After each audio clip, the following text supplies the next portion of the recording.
सोचो आर्मी, अगर आपकी एक नॉर्मल प्राइवेट चैट जो सिर्फ दोस्ती में कैजुअली लिखी गई हो, कल कोर्ट में एविडेंस बनकर खड़ी हो जाए। ऐसा क्या हुआ कि वी की personal cacao talk chat legal case का हिस्सा बन गई? आज की वीडियो स्किप मत करना, क्योंकि जो सच है वो आपको एंड तक सुनना ही होगा। आर्मी, इस पूरे मामले को समझने के लिए हमें पहले बैकग्राउंड क्लियर करना होगा। ये कंट्रोवर्सी शुरू हुई एंटरटेनमेंट इंडस्ट्री में चल रही एक बड़ी लीगल लड़ाई से। रिपोर्ट्स के मुताबिक मिन ही जिन और HYB मैनेजमेंट के बीच इंटरनल कॉन्फ्लिक्ट और प्लेजरिज्म एलिगेशंस का मुद्दा चल रहा था। इसी लीगल प्रोसेस के दौरान कुछ प्राइवेट मैसेजेस को एविडेंस के रूप में प्रेजेंट किया गया और यहीं पर नाम आता है वी का। मीडिया रिपोर्ट्स के अकॉर्डिंग वी और मिन ही जिन के बीच एक ककाओ टॉक कॉन्वर्सेशन हुई थी। इस चैट में प्लेजरिज्म कंट्रोवर्सी को लेकर कैजुअल डिस्कशन हुआ था। वी ने अलेजिडली कहा था कि उन्होंने भी कुछ चीजें देखी जो थोड़ी सिमिलर लग रही थी। ये कोई ऑफिशियल स्टेटमेंट नहीं था, ये कोई पब्लिक एक्यूजेशन नहीं था, ये बस एक दोस्त के साथ इनफॉर्मल बातचीत थी। लेकिन जब लीगल डॉक्यूमेंट्स कोर्ट में सबमिट हुए तो ये प्राइवेट चैट भी एविडेंस के रूप में सामने आई। अब सवाल ये है कि ये सब हो क्यों रहा है? इसका रीजन समझने के लिए हमें इंडस्ट्री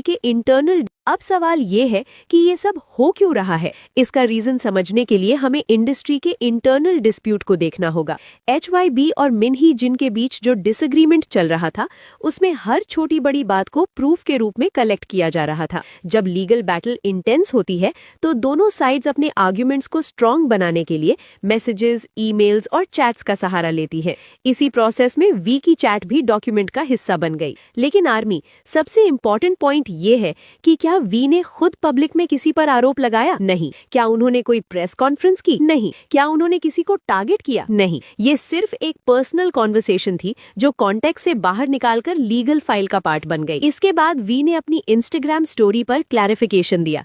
उन्होंने कहा कि वो सिर्फ एक दोस्त के साथ डेली लाइफ की बात शेयर कर रहे थे।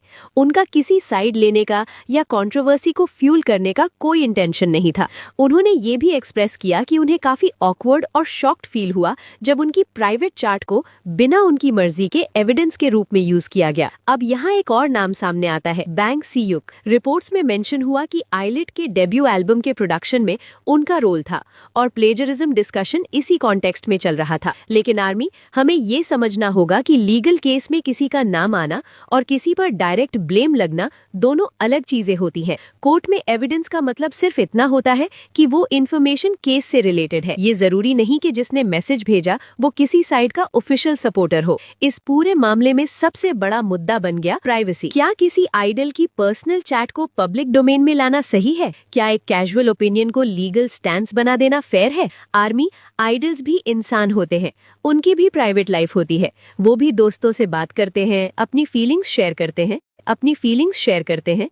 अगर हर पर्सनल मैसेज कल हेडलाइन बन जाए तो क्या वो खुलकर किसी से बात कर पाएंगे? ये कंट्रोवर्सी सिर्फ एक लीगल बैटल नहीं, बल्कि पर्सनल बाउंड्रीज का भी सवाल है। और सबसे शॉकिंग बात यह है कि इस इशू को सोशल मीडिया पर इतना ट्विस्ट किया गया कि लोगों ने बिना पूरा कॉन्टेक्स्ट जाने वी को ही टारगेट करना शुरू कर दिया, जबकि रियलिटी ये है कि उन्होंने खुद पब्लिक क्लैरिफिकेशन देकर क्लियर कर दिया कि उनका कोई इंटेंशन नहीं था किसी साइड लेने का। आर्मी, इस वक्त हमें इमोशनल रिएक्शन से ज्यादा मैच्योरिटी दिखानी होगी। हमें फैक्ट्स देखने होंगे। हमें ये समझना होगा कि लीगल प्रोसेस में कई बार चीजें ऐसे प्रेजेंट होती हैं जो एक्चुअल इंटेंशन को रिफ्लेक्ट नहीं करती। वी ने अपनी तरफ से ट्रांसपेरेंसी दिखाई। उन्होंने चुप रहने के बजाय अपनी बात रखी और यही एक ऑनेस्ट इंसान की निशानी होती है। तो आज का सवाल ये है कि क्या हम अपने आइडल के साथ खड़े रहेंगे जब उनकी प्राइवेसी क्वेश्चन में हो, या बिना पूरा सच जाने उन्हें जज करेंगे? आर्मी, अगर आप सच में बिलीव करते हो कि वी का इंटेंशन गलत नहीं था,